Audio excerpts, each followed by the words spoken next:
So you won a Grammy playing with Silk Sonic, which was a collaboration from a few years ago between Bruno Mars and Anderson .Paak.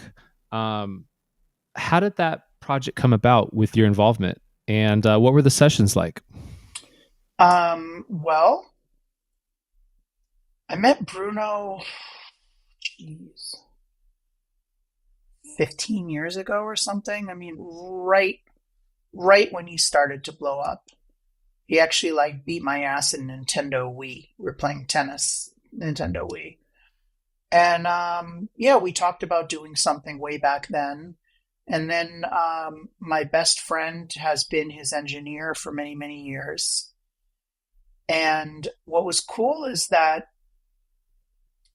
I never asked him to do a session and he never asked me. It just organically happened after about a decade. Bruno was hearing about me a lot. And it started with him just calling me and being like, hey, what guitar tone do you think that is on this, whatever, Rick James record? What sound is that on this Bootsy record? Whatever. So it started with just like a lot of questions, and I love that stuff. I live for that, those details, complexities. And so yeah, just would answer things and kind of try and share what I know with him. And one day he just said, there was a particular song. I didn't know what the project was. He didn't say it's called Silk Sonic. And, it's just like, hey, there's this thing. Like, what would you do on this? I'm like, I probably do this and this. And he's just like, do you want to just play on the song? And I knew he had a reputation for never sending out music. You know what I mean? And so this was remote. And I said, yeah, sure. And so it started that way, just very, very organically. Um, and then that led to working on the album for, I guess, I don't know, about a year, off and on. Um, yeah, I'm very proud of the record. I've got the certificate and the whatever multi-platinum plaque up there. And it means a lot to me, not just for like an accomplishment, but I mean, it was the first credit as Ella Feingold since transitioning. That meant a lot to me. I literally transitioned during the making of the album. I mean, I literally started as one person and ended as another. So that means a lot to me. Sort of just, it's like a timestamp, in life. And I've said this before, but I feel like, as a session musician, you get called upon to do a lot of things, wear a lot of hats, play a lot of different music. And sometimes you just kind of feel like, oh, the music's not reaching me, or like, yeah, I'm a good call, but like, it's not really my wheelhouse. I can get the job done. And this, I just felt like I belonged in the music. I didn't write the music, but I lived that music. That's, Philly soul and Motown. And I'm not saying it sounded like Motown, but just I lived that era of music. And so I had an understanding of what they were going for, the type of parts and sounds and tones and everything. So, yeah. So I want to make sure I got this clear. You did all this work remotely. This was not Yes, like you guys got in the studio. Okay, so what they were the did. kind of They did, but I cut everything remotely. okay, so they cut everything live in a studio, and then That's they right. sent you. Okay, Yeah. what? So where is it pretty close to the finished product when you got it? Was it rough stems? Was it Oh a God, no. stereo track? Um, like Leave the Door Open was like, I think like piano MIDI. There were no drums. There were no vocals. Um, Other ones were fleshed out with vocals.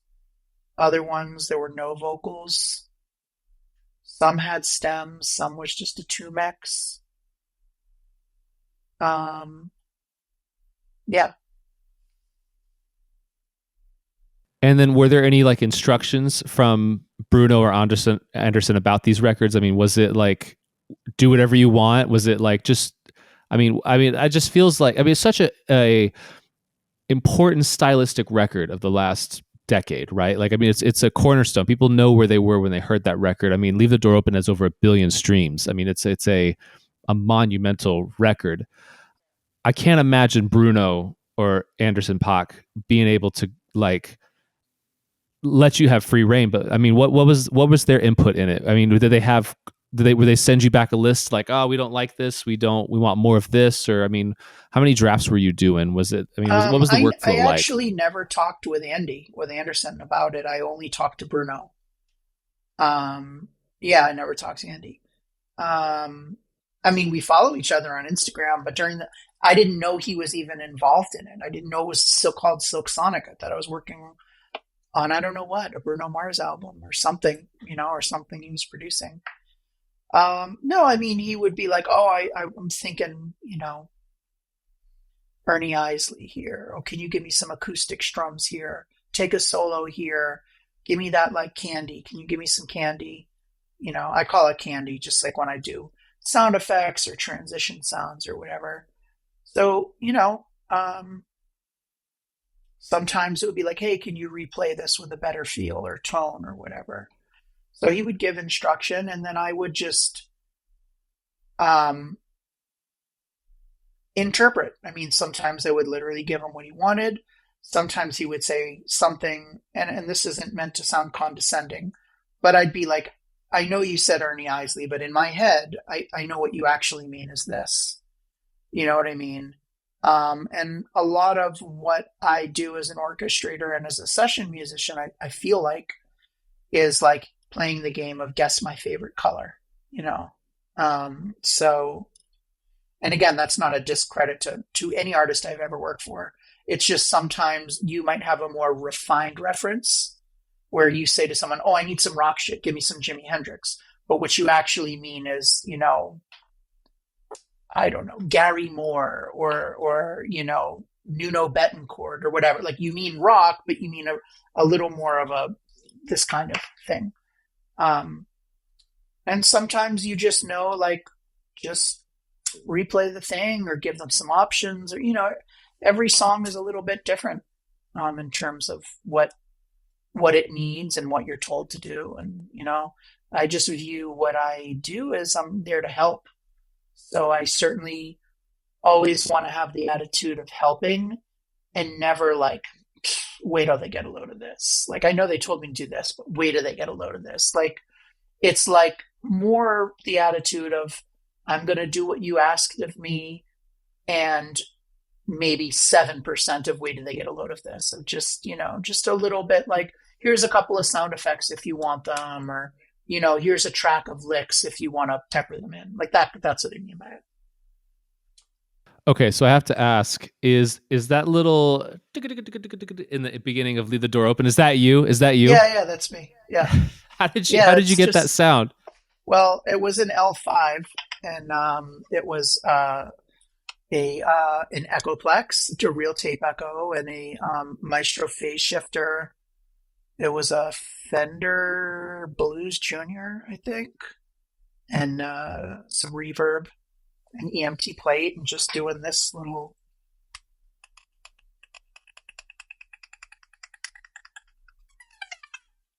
And obviously, all of the effects, make it come together. That effect, I didn't create that. I mean, I literally played it on the record, but that came from a gentleman named Dennis Coffey who played in Motown, and he would do that kind of stuff with like the dramatics. Like there's a song called In the Rain. This is why it's important to study your records. So it came from him. And then after Dennis, there was a guy named Wawa Watson. And Wawa is the one I think most people attribute that to. But Dennis, did it first. And that's sort of where that inspiration came from. And it also works perfectly for the song because it does sort of evoke a door opening, So, yeah. And then the other one I have to ask about is: did you do anything on "Fly as Me"? Because I think that's that's probably the most creative. No, I didn't, but I did tell Bruno what pedal to buy for it, which was a fuzz tone. Yeah, no, that's not me. I'm almost positive that's either Bruno or D Mile playing. Oh, okay. Yeah. Are there any other guitar parts on the record that you're very proud of? I mean, I'm proud of all of them. I played on the introduction, Leave the Door Open, Love's Train, After Last Night, Smoking Out the Window. I mean, I'm proud of all of them, you know? Yeah. Yeah, it's just such a cool experience. I mean, that's such a critically acclaimed record. Like especially when you consider where pop music is at, to have something with crazy chords and harmonies and orchestration and attitude and still be fun and feel good. That's exactly what I liked about it. And I liked that you could tell it was like influenced by maybe Philadelphia in 1973 or something, but it wasn't aged. The music wasn't aged in a way that, like, with an Amy Winehouse, and I'm not saying this is a bad thing, but like, it wasn't trying to sound sonically like set 1973. Like, it sounded like 1973 because of the brilliant songwriting, and the energy and the feel. But it was almost more like you found a reel from 1973 and put it into Pro Tools. Like, it sonically sounded very clean. It wasn't, you know what I'm talking about, vinyl crackle and like just an echo chamber just covering the entire, thing or whatever. And I love those productions too. But I think that also helped it feel a little more modern and classic at the same time, you know? Yeah, so it's we at Rhinestone we talk about this a lot, where it's like you need to feel like those records, but it needs to have modern recording techniques, because otherwise it's not going to get played on the radio. It's not going to get put on Spotify playlists or things like that, because it's just when you record it in that way with that. Um, if you try to recreate that sound, you end up sounding very dated. If that makes sense. I mean, sometimes that works, but it very rarely it does, in my opinion. I feel like it's better to like take those techniques but update some of them with modern sounds, so that way you can get played across radio and stuff like that. I honestly couldn't speak to that. I'm not in that. I don't know. My instinctual thought is you should just do whatever is right for the music. And if that means recording to, half inch and not touching Pro Tools, then do it. And if it means only using, modern plugins, then do that. I just think it's whatever, whatever it needs to be, I guess,